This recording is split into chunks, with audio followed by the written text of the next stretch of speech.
Hi friends, ഞങ്ങളുടെ ഒരു പുതിയ വീഡിയോയിലേക്ക് എല്ലാവർക്കും സ്വാഗതം. ഇന്നത്തെ ടോപ്പിക് ഒരു കുഞ്ഞുമായിട്ട് നമ്മൾ ഫ്ലൈറ്റ്സിൽ പോകുമ്പോൾ ശ്രദ്ധിക്കേണ്ട കാര്യങ്ങളാണ്.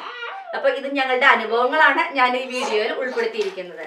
അപ്പോൾ ഞങ്ങളുടെ മോള് 6 months ആയപ്പോഴാണ് ഇവളെയും കൊണ്ട് ഞങ്ങൾ ഫ്ലൈറ്റിന് പോകുന്നത്. അപ്പോൾ ആദ്യം ചെയ്യേണ്ട കാര്യം ഫ്ലൈറ്റ് ടിക്കറ്റ് ബുക്ക് ചെയ്യുക എന്നുള്ളതാണ്. ഫ്ലൈറ്റ് ടിക്കറ്റ് 2 years വരെയുള്ള കുഞ്ഞുങ്ങൾക്ക് ഫ്ലൈറ്റ് ടിക്കറ്റ് ബുക്ക് ചെയ്യുമ്പോൾ അവർക്ക് ടാക്സ് മാത്രമാണ് ആവശ്യമുള്ളത്. അതായത് വേറൊരു സീറ്റ് ഫീ നമുക്ക് കൊടുക്കേണ്ട ആവശ്യമില്ല. അപ്പം ഞങ്ങൾ 90 pounds സംതിങ് ആണ് ഇതിന് വേണ്ടിയിട്ട് ബുക്ക് ചെയ്യാൻ വേണ്ടിയിട്ട് കൊടുത്തത്. ഈ കുഞ്ഞിന്റെ വേണ്ടി സീറ്റ് ബുക്ക് ചെയ്യുന്നതിനനുസരിച്ച് നമുക്ക് ബാസിനെറ്റും കൂടി ബുക്ക് ചെയ്യാവുന്നതാണ്. ഈ ബാസിനെറ്റ് കുഞ്ഞിനെ കിടത്താൻ ഉപയോഗിക്കുന്നതാണ്. അപ്പോൾ എങ്ങനെയാന്ന് വെച്ചിട്ടുണ്ടെങ്കിൽ കുഞ്ഞ് മദറിന്റെ കൂടെ ആയിരിക്കും. അതായത് കുഞ്ഞിന് സെപ്പറേറ്റ് സീറ്റ് കാണത്തില്ല. അവരൊരു എക്സ്ട്രാ സീറ്റ് ബെൽറ്റ് തരും മദേഴ്സിന്റെ കൂടെ അറ്റാച്ച് ചെയ്യാനായിട്ട്. അപ്പോൾ കുഞ്ഞ് എപ്പോഴും നമ്മുടെ കൂടെയാണ് ഇരിക്കുന്നത്. ഉറങ്ങാൻ സമയത്ത് അവർക്ക് ബാസിനെറ്റ് യൂസ് ചെയ്യാവുന്നതാണ്. പലപ്പോഴും പലരും പറയുന്നത് കേട്ടിട്ടുണ്ട് ബാസിനെറ്റ് വളരെ യൂസ്ലെസ് ആയിട്ടുള്ള ഒരു സംഭവമാണ്. പക്ഷെ എനിക്ക് തോന്നിയത് ബാസിനെറ്റ് ഒരു നല്ല കാര്യമാണ്. ഞങ്ങളുടെ മോള് ആകെ 1 hour ആണ്, അതായത് 3 തവണയായിട്ട് 1 hour ആണ് അവൾ ആ ബാസിനെറ്റിൽ സ്പെൻഡ് ചെയ്തത്.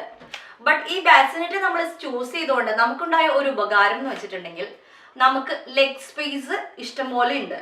അതായത് മറ്റൊരു സീറ്റ് നമ്മൾ സെലക്ട് ചെയ്യുമ്പോൾ ഇപ്പൊ നമുക്ക് മിഡിലില്, അതായത് ഫ്രണ്ട് പാർട്ടിലും അല്ല ബാക്ക് സീറ്റും അല്ല എന്നുള്ള രീതിയിൽ മിഡിലൊക്കെ വരുമ്പോൾ നമുക്ക് എന്താണെന്നുണ്ടെങ്കിൽ ലെഗ് സ്പേസ് തീരെ ഉണ്ടാവില്ല. ഇപ്പൊ ഒരു കുഞ്ഞുമായിട്ട് ട്രാവൽ ചെയ്യുമ്പോൾ ഫീഡിങ്ങും അതുപോലെ കുഞ്ഞ് തീരെ കംഫർട്ടബിൾ ആയിരിക്കില്ല അങ്ങനെ ഒരു സീറ്റിൽ. അപ്പോൾ നിങ്ങൾ മെയിൻ ആയിട്ട് ഈ ബാസിനെറ്റ് ബുക്ക് ചെയ്യാൻ മറക്കണ്ട. ലെഗ് സ്പേസിന് ഇത് വളരെ ഇമ്പോർട്ടൻ്റ് ആയിട്ടുള്ള ഒരു കാര്യമാണ് ബാസിനെറ്റ്. അല്ലെങ്കിൽ നമുക്ക് എക്സ്ട്രാ ലെഗ് സ്പേസ് എന്ന് പറഞ്ഞിട്ട് നിങ്ങൾക്ക് ഓർഡർ ചെയ്യാം. പക്ഷെ അതും എന്താ പറയുക, എക്സ്പെൻസീവ് ആയിട്ടുള്ള ഒരു കാര്യമാണ്. എക്സ്ട്രാ ലെഗ് സ്പേസിന് നമ്മൾ അതായത് ടിക്കറ്റിൽ ആഡ് ചെയ്യുമ്പോൾ നമുക്ക് പൈസ കൂടുതൽ കൊടുക്കേണ്ട ആവശ്യമുണ്ട്. ബാസിനെറ്റ് നമുക്ക് ഒരു കുഞ്ഞിന് ടിക്കറ്റ് ബുക്ക് ചെയ്യുമ്പോൾ അത് നമുക്ക് ആവശ്യമുണ്ടെങ്കിൽ നമുക്കത് ആഡ് ചെയ്യണം. അത് ഫ്രീ ആയിട്ട് ചെയ്യാവുന്ന ഒരു കാര്യമാണ്. അപ്പോൾ ഇതാരും മറക്കണ്ട. അപ്പോൾ ഫസ്റ്റ് തിങ് ബാസിനെറ്റ്. ഇനി സെക്കൻഡ് തിങ് എന്ന് പറഞ്ഞിട്ടുണ്ടെങ്കിൽ ഒരു കുഞ്ഞുമായിട്ട് നമ്മളിപ്പോൾ ട്രാവല് പോണ സമയത്ത് ഇമിഗ്രേഷൻ, അതാണ് നെക്സ്റ്റ് സ്റ്റെപ്പ് അല്ലേ. അപ്പോൾ നെക്സ്റ്റ് സ്റ്റെപ്പിൽ ഇമിഗ്രേഷൻ എന്ന് പറയുമ്പോൾ ഇമിഗ്രേഷന്റെ സമയത്ത് നമ്മുടെ ഹാൻഡ് ക്യാരിയിൽ ഒരു കുഞ്ഞുമായിട്ട് നമ്മൾ യാത്ര ചെയ്യുമ്പോൾ എന്തൊക്കെ സംഭവങ്ങൾ എടുക്കണം, നമ്മൾക്ക് അമ്മമാർക്ക് അറിയാം. കുറേ സംഭവങ്ങൾ നമ്മൾ കരുതേണ്ടതുണ്ട്.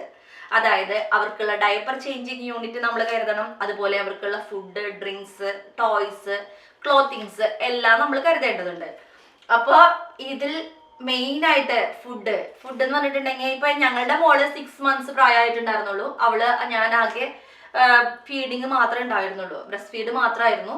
പക്ഷെ ബോട്ടിൽ ഫീഡ് ഞാൻ സ്റ്റാർട്ട് ചെയ്തിരുന്നില്ല. ബട്ട് നമ്മളൊരു യാത്ര ചെയ്യുമ്പോൾ നമുക്കറിയില്ല അവിടുത്തെ സിറ്റുവേഷൻ എങ്ങനെയാണ്, നമുക്ക് ഫീഡ് ചെയ്യാൻ പറ്റുമോ ഇല്ലയോ എന്നൊന്നും അറിയില്ല. അപ്പോൾ നമ്മളായിട്ട് മെയിൻ ആയിട്ട് കരുതേണ്ട കാര്യമാണ് മിൽക്ക് ബോട്ടിൽസ് കരുതണം. അപ്പോൾ ഞങ്ങൾ ടെസ്കോയിൽ നിന്ന് മിൽക്ക് ബോട്ടിൽസ് വാങ്ങിച്ചിരുന്നു. അതായത് ഇപ്പോൾ ഏത് ബ്രാൻഡിന്റെ വേണമെങ്കിലും നിങ്ങൾക്ക് മിൽക്ക് ബോട്ടിൽസ് മേടിക്കാം. അതായത് നിങ്ങൾ ready to drink milk bottles ആണ്. ഇത് നമ്മൾ പ്രിപ്പയർ ചെയ്യേണ്ട ആവശ്യമില്ല. അപ്പോൾ ഇത് 1 pound സംതിങ് കൊടുത്തിട്ടുണ്ടെങ്കിൽ ഈ മിൽക്ക് ബോട്ടിൽസ് നമുക്ക് മേടിക്കാൻ പറ്റും. ഈ മിൽക്ക് ബോട്ടിൽസ് എന്ന് പറഞ്ഞിട്ടുണ്ടെങ്കിൽ 100 ml ആണ് ഇതിൽ ഓരോ ബോട്ടിലും ഉള്ള മിൽക്കിന്റെ കണ്ടന്റ്. അപ്പോൾ ഞാൻ പോയ സമയത്ത് ഇമിഗ്രേഷൻ ക്ലിയറൻസിന്റെ സമയത്ത് ഇമിഗ്രേഷൻ ചെക്കിന് പോണേക്കാൾ മുന്നേ ഹാൻഡ് ക്യാരി ചെക്ക് ഉണ്ടല്ലോ, ആ ഹാൻഡ് ക്യാരി ചെക്കിന്റെ അവിടെ അവർ മെയിൻ ആയിട്ട് പറഞ്ഞ കാര്യം എന്നിട്ടുണ്ടെങ്കിൽ 100 ml മുകളിൽ നമ്മൾ എന്തെങ്കിലും ഫ്ലൂയിഡ് കൊണ്ടുപോകുന്നുണ്ടെങ്കിൽ അത് അവിടെ എംപ്റ്റി ചെയ്ത് ബാസ്ക്കറ്റിൽ വേസ്റ്റ് ചെയ്ത് പോകാൻ പറഞ്ഞു. അപ്പോൾ അതാണ് മെയിൻ ആയിട്ടൊരു സംഭവം. അപ്പോൾ ഒരുപാട് പേരുടെ കയ്യിൽ വാട്ടർ കരുതിയിരുന്നു, എന്തൊക്കെയോ ഡ്രിങ്ക്സ്, ജ്യൂസസ് അങ്ങനെയൊക്കെ കരുതിയിരുന്നവരുണ്ട്. അതെല്ലാം അവര് ആ വേസ്റ്റ് ബിന്നിൽ ത്രോ ചെയ്തിട്ട് പോകേണ്ടി വന്നു. അപ്പം ഞാൻ കരുതിയിരുന്നത് ഈ മിൽക്ക് ബോട്ടിലാണ്. അപ്പൊ എനിക്ക് ഷുവറിറ്റി ഇല്ലായിരുന്നു ഈ മിൽക്ക് ബോട്ടിൽസ് കൊണ്ടുപോകാൻ പറ്റുമോ എന്താന്നൊക്കെ. അപ്പൊ ഞാൻ അവരോട് ചോദിച്ചു, ഈ ഇമിഗ്രേഷനിൽ അതായത് ബാഗേജ് ചെക്കിന്റെ ഏരിയയിലുള്ളവരോട് ചോദിച്ചു നമുക്കിത് കൊണ്ടുപോകാൻ പറ്റുമെന്ന് ചോദിച്ചപ്പോൾ അവർ പറഞ്ഞു 100 ml ആണെങ്കിൽ ഓക്കെ ആണെന്ന് പറഞ്ഞു. അപ്പൊ എന്റെ കയ്യിൽ 100 ml 3 bottles ഓഫ് മിൽക്സ് ഉണ്ടായിരുന്നു. പക്ഷെ അതൊരു പ്രശ്നമായില്ല, അവര് അലോ ചെയ്തു. അതുപോലെ തന്നെ നമ്മൾ കുഞ്ഞുമായിട്ട് ട്രാവൽ ചെയ്യുമ്പോൾ മെയിൻ ആയിട്ട് ശ്രദ്ധിക്കേണ്ട വേറൊരു കാര്യമാണ് മെഡിസിൻസ്. ഇപ്പം നമുക്കറിയില്ല അവർക്ക് ഏത് സമയത്താണ് അസുഖം വരാൻ പോകുന്നത്. എന്തെങ്കിലും ബുദ്ധിമുട്ട് ഫ്ലൈറ്റിൽ കാണിക്കുവാണെങ്കിൽ നമുക്ക് അവരെ കാം ഡൗൺ ചെയ്യേണ്ടത് വളരെ ഇമ്പോർട്ടൻ്റ് ആണ്. അതിൽ ഫ്ലൈറ്റിൽ നിന്ന് മെഡിസിൻ കിട്ടുമോ ഇല്ലയോ ഒന്നും നമുക്ക് അറിയില്ലായിരുന്നു. അപ്പൊ ഞാൻ കരുതിയ കാര്യമാണ് രണ്ടുപേർക്കും. ഞാൻ എൻ്റെ മോൻ്റെ 7.5 വയസ്സുള്ള മോനെ കൊണ്ടും 6 മാസമുള്ള മോളെ കൊണ്ടുമാണ് ട്രാവൽ ചെയ്തത്. അപ്പോൾ അവർക്ക് രണ്ടുപേർക്കുള്ള പാരസിറ്റാമോൾ, അതായത് കാൽപോൾ ഡ്രോപ്സ്, കാൽപോളിന്റെ ലിക്വിഡ് സിറപ്പും ഞാൻ കരുതിയിരുന്നു. അപ്പോൾ ഇത് 100 ml ബോട്ടിലാണ് ഞാൻ കരുതിയിരുന്നത്. അതും യൂസ് ചെയ്യാത്ത സീൽഡ് ബോക്സസ് ആണ്, അതും യൂസ് ചെയ്യാത്ത സീൽഡ് ബോട്ടിൽസ് ആണ് ഞാൻ കരുതിയിരുന്നത്. അപ്പോൾ നിങ്ങൾക്ക് മെഡിസിൻസ് എന്തായാലും കരുതാം. അതുപോലെ കാൽപോളും ഞാൻ കരുതിയിരുന്നു. അതും ഒരു 10 ml 50 ml ഒരു ചെറിയ സിറപ്പാണ്, അതും ഞാൻ കരുതിയിരുന്നു. അതും പ്രോബ്ലം ആയില്ല. അപ്പൊ നിങ്ങൾക്ക് ഈസി ആയിട്ട് നിങ്ങളുടെ മക്കളുടെ മിൽക്ക് ബോട്ടിൽസും അതുപോലെ മെഡിസിൻസും കൊണ്ടുപോകാവുന്നതാണ്. പിന്നെ സോളിഡ് ഫുഡ്സ് അവർക്ക് അലൗ ചെയ്യുന്നുണ്ട് അവര്. ഞാൻ ഒരുപാട് പേര് ഞാൻ കൊണ്ടുപോയിട്ടുണ്ടായിരുന്നില്ല, സോളിഡ് ഫുഡ്സ് ഒന്നും ഞാൻ എടുത്തിട്ടുന്നില്ല. ഞാൻ എയർപോർട്ടിൽ നിന്ന് കഴിക്കാം എന്നാണ് വിചാരിച്ചത്. അപ്പോൾ അവിടെ സോളിഡ് ഫുഡ്സ് ഒരുപാട് പേര് ഞാൻ കണ്ടു. ഇതുപോലെ വീട്ടിൽ നിന്ന് ചോറ് പ്രിപ്പയർ ചെയ്ത് കൊണ്ടുവരുന്നവരും സാൻഡ്വിച്ച് അങ്ങനെ ഓരോന്ന് പ്രിപ്പയർ ചെയ്ത് അവിടെ കൊണ്ടുവന്ന് ചെക്ക് ഇൻ കഴിഞ്ഞതിന് ശേഷം ഫ്ലൈറ്റ് വെയിറ്റ് ചെയ്തിരിക്കുന്ന സമയത്ത് എല്ലാവരും ഇരുന്ന് കഴിക്കുന്നത് കണ്ടു. അപ്പോൾ സോളിഡ് ഫുഡ്സ് അലൗഡ് ആണ് ഫ്ലൈറ്റിൽ. ഓൺലി പ്രോബ്ലം ലിക്വിഡ് ഫുഡ്സ് മാത്രമാണ്. ഓക്കെ, അടുത്ത ക്വസ്റ്റ്യൻ സ്ട്രോളറിനെ കുറിച്ചായിരിക്കും. അതായത് ഒരു കുഞ്ഞുമായിട്ട് നമ്മൾ യാത്ര ചെയ്യുമ്പോൾ സ്ട്രോളർ യൂസ് ചെയ്യാമോ എന്ന്.